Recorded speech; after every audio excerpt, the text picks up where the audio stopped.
with the words Jess Hotter World Champion does not make sense to me. The last year of my life's been crazy, intense, stoked. Great way to kick off Ski Women. I think there was definitely a little bit of pressure for the title. There was quite a few things that I needed to help me with my headspace. I actually started seeing a therapist at that time. Also needed time around people that I knew. That was really, really huge for me. My crashes have taught me a lot. They've taught me a lot about, reading the face and about my skiing and where I should be pushing it and where I shouldn't be, what I need to be remembering. It's up to what other people do as well. It's not only what you do. She's waving at the camera, she is okay. So, you just have to do the best that you can do and it shouldn't have anything to do with what else is going on. 2022 champion, Jessica Hotter! I'm gonna cry.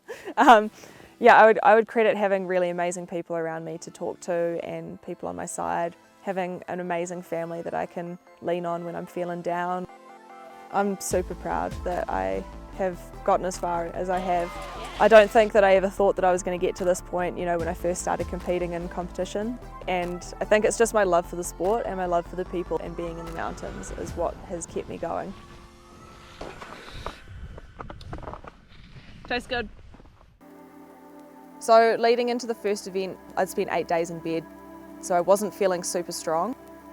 I was just kind of hoping that I'd be able to put down a run on the face. We had some pretty interesting conditions, which actually turned out to be the best conditions of the season. My biggest challenge, I guess, for the tour is to stay on tour, and this year they took the best 2 of 3 competitions for the first half, and then you qualify for finals and then get into that. I was really hoping to put down a solid run in my first competition just so I could relieve a little bit of that pressure.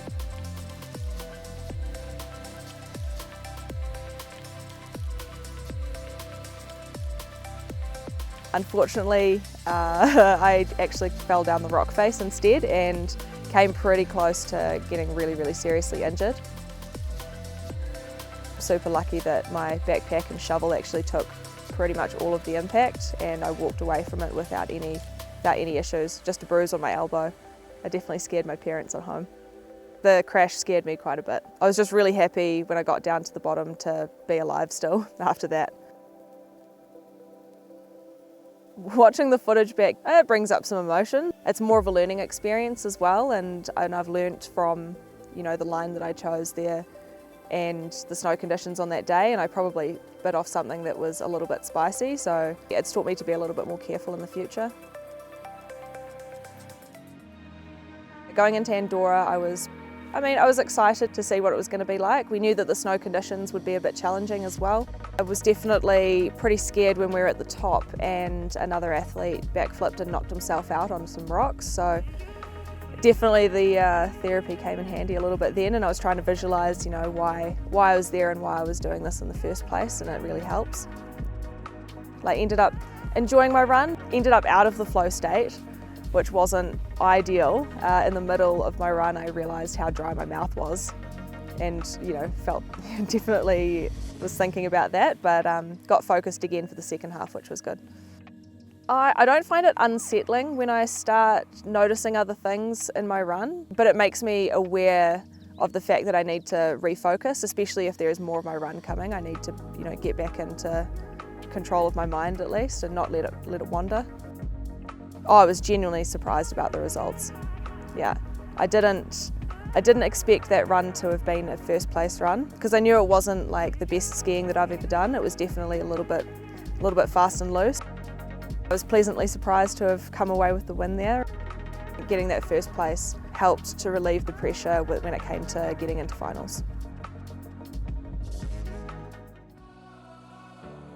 I was really hoping to just have a bunch of fun in Kicking Horse. I think Kicking Horse actually had some of the better conditions that season. It was a little bit punchy in some spots, but it was mostly predictable snow, so that's why I was pretty okay with it. It didn't change too much throughout the face, so it wasn't too bad. Definitely came close to front punching off my main cliff and ended up losing my plan A and B lines, so just made it up from there on. So about halfway I was just winging it. I think that being able to wing things sometimes comes down to my inspection. When I look at a face, I try and make a mental map of where all of the hits are and all of the ones that I would be interested in hitting. And then I try and put a line together out of that. If my plan A line kind of comes apart, then I try to make sure I know where there are other hits nearby that I can take instead of doing the one that I planned.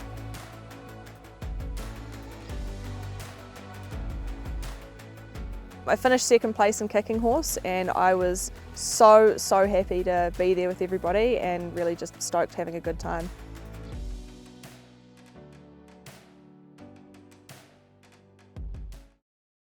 I was actually really excited to go to Freeride and ski that face. Unfortunately, we got some pretty spicy conditions there too, and they changed the format this year, so we were going to be doing 2 runs there in one day.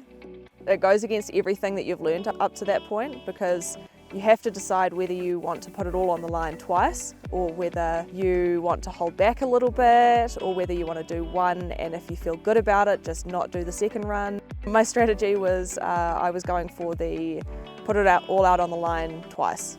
What I failed to think about was that I would be quite tired after the first lap, and it actually resulted in me not having enough leg strength in the second line to really hold on to things as I should have.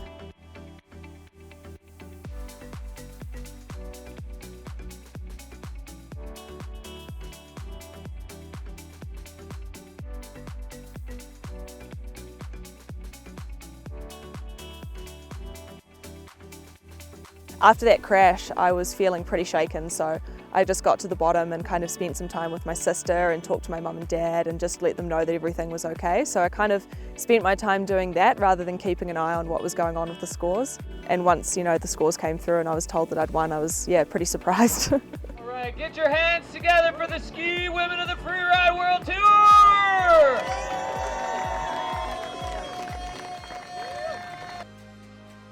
In the crash in Austria, I had actually tweaked my knee a little bit, so I was not really skiing between the 2 competitions and just trying to let that heal.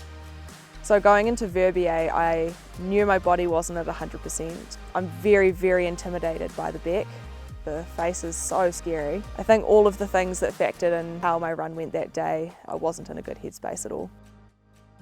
So as I was skiing into the mandatory air in the middle of the line, I definitely wasn't going fast enough and I wasn't feeling 100% on my skis. So I was a little bit hesitant and it resulted in my slough getting ahead of me. Unfortunately, the slough kind of blocked my view on where there were going to be rocks and I took off in a bad spot. When I popped, I caught a rock on the way and just got tipped over the handlebars. Kind of landed on my shoulder and whacked my head pretty good, and then tumbled down for a bit. My vision was a little bit blurry for like maybe 30 seconds to a minute, and my back was pretty sore, so I gingerly skied to the bottom, took it pretty easy. It was when I was feeling pretty low about my run that I was told that I had won the title. It was quite an intense mixture of emotions, which resulted in me just crying. 2022 champion. I'm super proud that I have gotten as far as I have. I don't think that I ever thought that I was going to get to this point, when I first started competing in competition.